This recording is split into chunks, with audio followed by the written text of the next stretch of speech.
ebele wana oli tokota na famille ya bato te oli azali ya ya fere nani aya na oli poto n'est-ce pas fere c'est bien nani amema cet individu fugitif de frère Gola Chetani na maison mère c'est Orly nani amema na quartier latin c'est Orly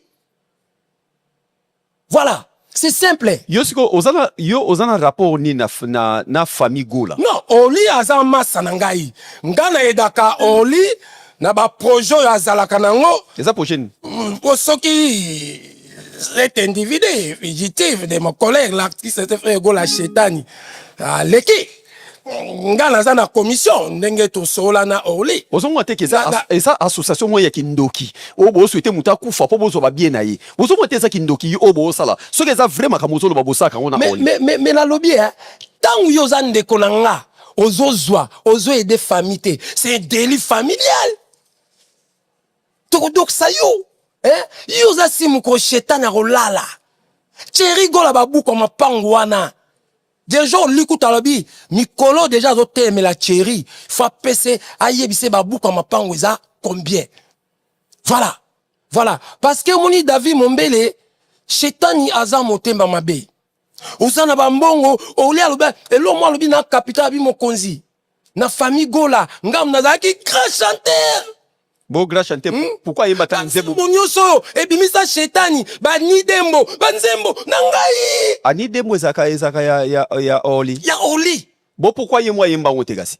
abi ba nzembo epele na pesa petuana pourquoi yemwa yemba asa reconnaissate tala motema be amemanga poto asundolanga yem mukolo bo balinga basali nini te ba mimi opoto ba somo ba mimi muto poto batika mais faut ça il est suivi ninga na osali la yo mais la lobi siko yo bensinga na poto oye ko sundolanga na mboko yo o bensinga na poto il faut obwakisa ngunda il faut lukelanga ndaku il faut futelanga permis il faut futelanga ndaku il faut laisser moi si na ngai il faut laisser raba na ngai talo liar bi na selo mon capitaine mon konzi petit frère na nga na ba immeuble akomi na 37 ndaku menga na kendaka kisasa na lala kon hotel leki na nga za na mituka ibili menga nazo ke kisasa nazo tambola na wewa eza péché Mombele siko ngala ngala comprendre rapport no nini eza na kati ya famille ya bato pona ba bien ya bato yo za nani ngai rapport na ngande ba Kongo baloba kondolo nzimbu pangi ya lufwa bitu tadia bikwenda hi biao siko boza projet ni kona Rolls wana sika donc makambo Rose wana déjà Rose c'est toi qui déjà mbasu na boulevard yo qui te rotamboate bon zela na si ça donc cela veut dire Orly lokazo tel mele mikolo makambo ye grave Orly lobby bateka ndaku ya bova po David Mombeto solape ndenge après pino bomone la ka cet individu fugitif de mon collègue l'artiste MC Frère Gola Chetani 36 ndaku na étage azo tonga ki kole community 37 bami tuka kili est-ce qu'azo mérité qu'on vende dans la cité tel exemple en hérité mon collègue l'artiste MC hérité Watanabe mais c'est chanteur il vit à Gombe Fali Poupa azo vendre mbinza auto so manda on a Gombe tous les musiciens même la nouvelle génération ba vendre ba Gombe na ba mbinza mais yé azo vendre na cité na commune Lingwala komina lingwa lelo na rotang soki ba tsompe na ngaba boye na ba valeur ba mapangu mais ba mapangu na ngaba eleki lingwala musika ngame ba pesingai ndaku na bovana ofele na kozwate tunanga pourquoi il y a pas des avenues il y a pas des caniveaux en plus soko yebite ngala Orly tozo sala pétition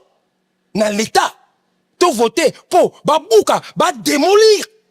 banda kunyoso abova parce que ça terrain il y a l'état oza kindoki ya oza kindoki eza ba terrain l'état oye biango oza kindoki yo za mwana kin est-ce que yo habite za terrain au TCZ toujours ça pétition parce que oli azo kende kin na lakisa ke dia to ça pétition bakobuka bandaku wana parce que oli alobi nanga abi mokonzi na lembi peti wana kende kaka akende mokonzi yo lingaka Ferrari yo tambola nango ngane na ngaka surtout jeep moko azango Orly alobi e utaka Canada ya ba pina alobi ba pine wana na mona kango eza mike na ko changer ba pine wana et ça la couleur noire nga na kotia ngo rouge bordeaux ba kiti wana eza atisi fona te ya cuir kape na cause de ese mais olipe yo pe loko mutoto sek et loko wana bosa projet na biloko ba bien ya mutu donc ba bien ya mutu biloko tozonga est-ce qu'on a rose donc David Mombele nga na zana ba parce que ba petit frère ya madame na grand frère ne ba vanda na ba Goma kuna ba Bukavu bazala ba massa bomo bazaka na Tanzanie basalaka ba vendeur de voitures donc cela veut dire cet individu fugitif de mon collègue l'artiste SFR Gola reçoit à son maquillon na Tanzanie $25,000 $25,000 mais ba livra qui est na Kolwezi soko lingi to benga ba preuve ezali parce que batu bateke voiture wana ezalaki ya ngai ezaki ya yo ngambe ngana somba voiture wana na 20,000 mais efeka yo ebi moi makamususu kaka ndenge yaka moi mbutu ekota nga na fokolo tango bango bake kobeta na Kolwezi ba proposer à Tanzanie à somme en plus $25,000 wana na frais ya douane na kati ya avion ngo tomeka na ozala toza na no batu est-ce que mutuka lokwa rotsa ekote kama na 25,000 ou 20,000 na lobby boy écoute-moi bien eza voiture ya Ngwanzu omoni na Chine soko ke na photo même ya Lamborghini Ferrari Nutella mais bako salelo pareil mais ba option ba bengani mais na ba qualité ndenge mon côté ba masalangana ba kendaka Chine ba somba kuna carte olingi soko dans pour ça mais à Ferrari toko benga ba ko peso $50,000 $30,000 toto ba mutu kwane zale ya yo ah ezaki ya yo ngala ngena somba mais fait na retardaki tant ba kuyebisa mutu te makambo na zo biso David Mombele non ebisa mutu te parce que yo ebi code 16 soko ozwa ngo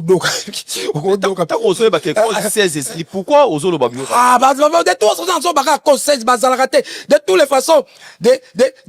ba gauloise na ba gaulois talaka nde na imiliaka bango ce sont des groupes des individus fugitifs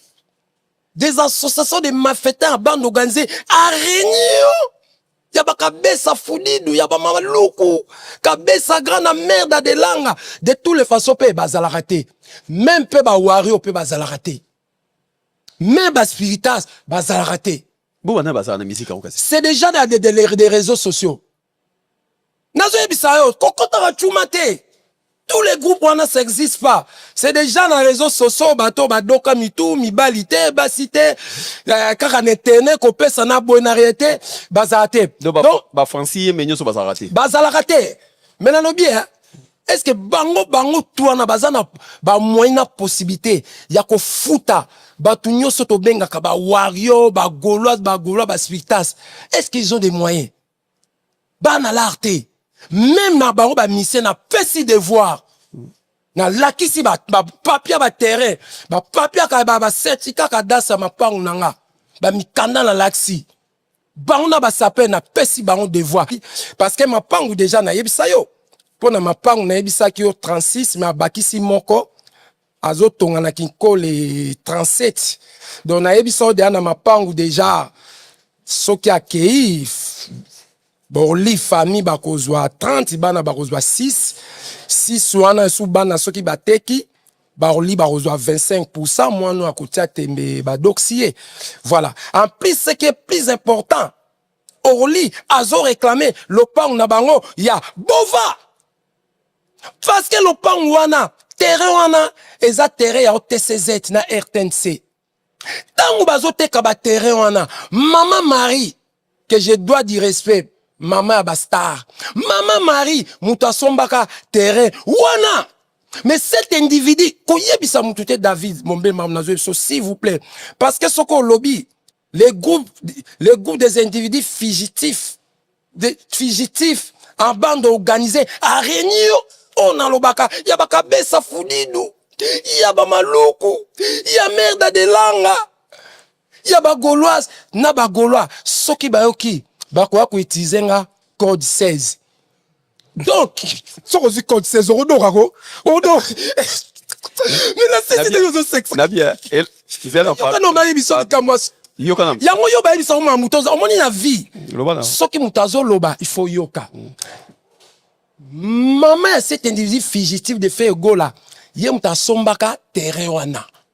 parce que ntango ye asombi wana cet individu fugitif de fait egola shetani ntango babengani ye ntango bila abeti ye 12 ntango basaki le maki ateki ndako ne ya bandali aye kobanda sikoyo kotonga na terrain ya mama soki yo tongi na terrain ya lopango wa famille yebake otongeli famille parce que olia ibise ya bi mokonzi peti wana tangu ya azotonga ndako wana seri moto tunaki oyebi kozotonga boro eza ya mère o eza ya mère nazotonga mais soki toteki ngala kolekela olia lobi moto akokufa atonga ndako na terrain ya mama na bango ou alongola terrain na ye akende nango atikela bango terrain ya famille ou bateka bakokabola mbongo ndenge moko donc yango moni mamna zo David Mombeko yebsa mte yango moni cet individu fugitif de fait gola na orli bayoka na raté. Et puis deuxième chose orli alobi nanga lobi nga na sacrifier vie nanga pour petit frère nanga bima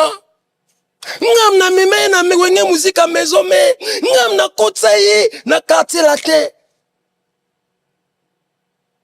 babu kwa mapangu nyoso o azana ngo a préféré abombisa Thierry azo préféré ko aider Thierry parce que Thierry pe asimbela ye pungu pour la ni Thierry gola mabota e kata na ye mumbele makambo za minene te oli talaka obiko lobi oli asenga plaisir abi mokonzi na kotambwa na ba jeep yo kotambwa na Ferrari nga abi comment abi mission est complète et réglée Nabia. Bonjour, bonjour, salut à tout le monde. Voilà, nous sommes là pour votre service Gédéon Electrical. Oh là là là là là là. Vous êtes en Afrique du Sud, Cape Town, Johannesburg, Durbanville,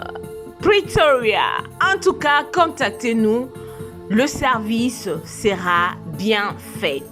You are in Cape Town. We welcome to help you with your work, electrical problem. Our service are electrical, construction, domestic, commercial, industrial. Voilà. Tozali wana pona ko servir bino, en tout cas, Gédéon électricité et ye pona ko salela mboka. Awana Afrique du Sud. Mosala na biso ezali to misala na biso ezali kosala électricité, kosala construction, kosala misala ya ndaku, oza na posa ba installer yo DSTV, oza na posa ba salela yo misala nyonso ya ndaku olingi, oza na posa ya industriel tozali wana pona ko servir bino. Le numéro est là. Contactez-nous sur 061 061 encore 99 et puis 51. Gédéon Electrical,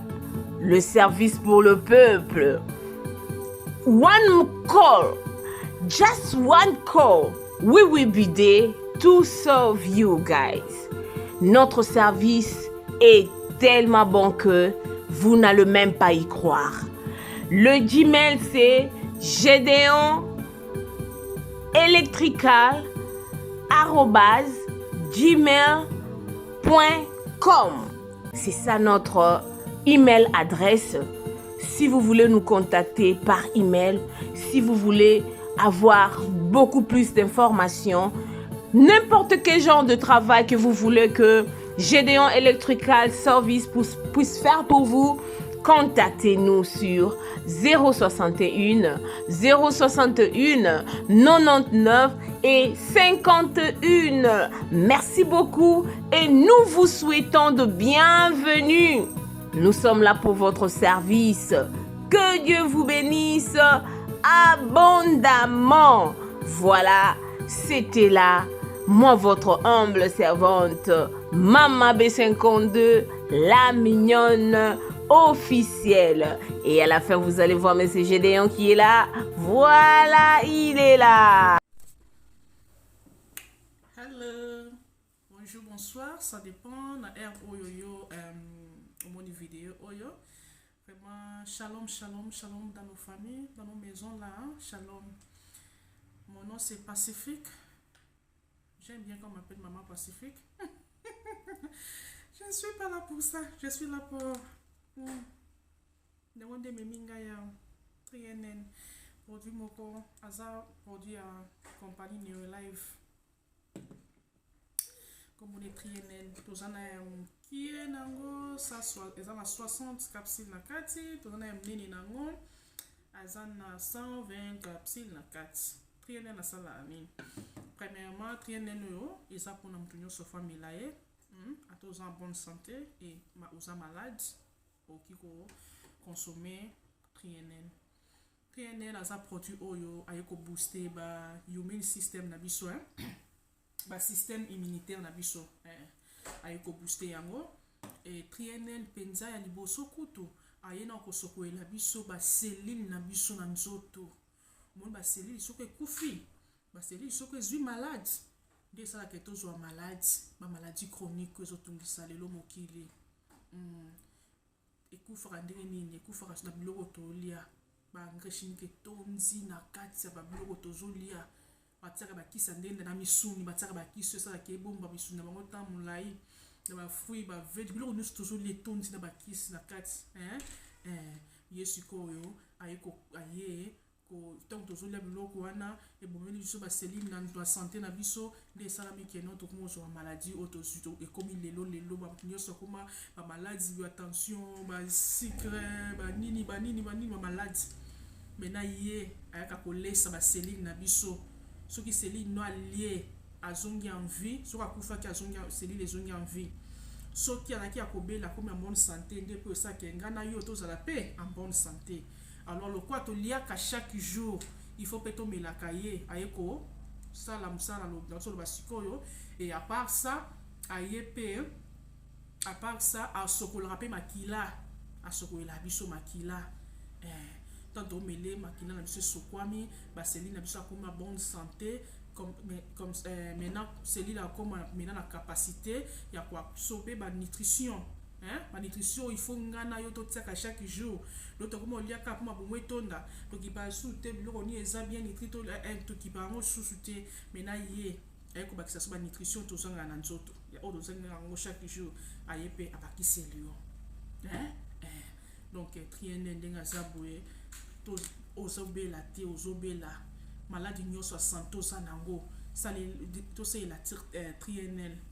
aza vena bien mpona santé motu nyonso donc aza wana mpona problème nyonso santé ezoderange yo so amana otanga makombo esalaka yo na bozala misusu ozala kuna obino yango ezango mpona maladi na nga te namela te eza mpona problème nyonso tona mabe nyonso alors soki obengi biso na numéro nanga soki osali so WhatsApp 078 naza na Cape Town Afrique du Sud obengi na 078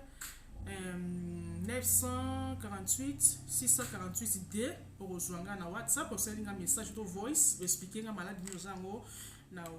comme ça poso nyo tanga moko na obosana comme ça na koyebisa yo okutiliser oyo et osunga yo et osunga vraiment zo aider ba témoignage eza ebele toko lukinga na WhatsApp na otinde kuna ba quelques ba témoignage toza na ngoye ba vidéo toza na ngoye ba voice na otindela yo moko mibale omona keno ezosala vraiment na invité osala vidéo ya molai yango na vraiment eza bien pour la santé yo osala ba fatigue chronique milelanga ye ao booster énergie muto amela triennel aza muto aza na bandi na âge ya 12 ans mata amela triennel ya bana eza tozala baproduit ebele batraitement ya bamaladi nyonso tolobelaka na video mosusu eoyaka tolobelaka lelo tolobaka triennel nalobeleka na mokuse vraiment ye yo soki olingi oyeba vraiment deep ya triennel luka biso na numéro na pesi yo tokolobela yo na koexplike yo trienen ou bien na kotindela kutu na koexplike yo trienen ou bien na kotindela kutu photo na ye na baexplication ne nyonso soki mpe comprendre na anglais na tindelo ya anglais so français na tindelo ya français toza moto aza na besoin nango toza na poto toza soko partout oza na Congo wapi totinda o moto aza na AVC naza na témoignage ya moto AVC lukanga na opesa yo melelanga trienen oyo oza problème nyonso to na bi problème nyonso ya santé melelanga ye toza na traitement ba AVC ba diabète bani ezali nango sikoyo na compagnie baisi biso boye mutu soko aye avant to bande traitement PCK opoza bato bamelaka o babiki olo dépenser na traitement milai toza nango pe kuna memelika aye pe okomi bien aussi solution santé comme stable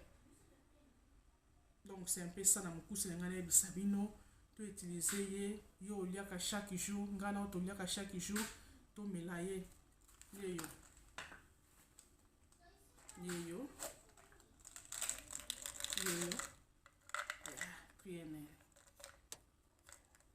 dala ngabu nazobela te mela melaka ngo moi eza bafunga meza ya ngai dala mela die na tongo o moko ya pokwa na ngai yeyo nabeka ito takumeni ngai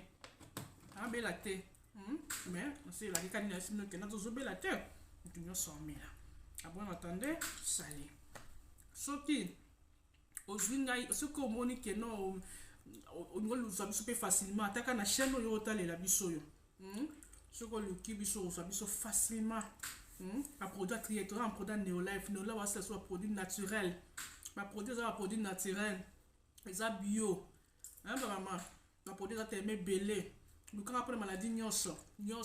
o problème te bato babotaka te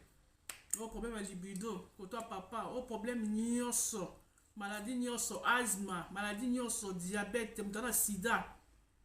ata moto na sida esila te me ekomisa moto amona na bien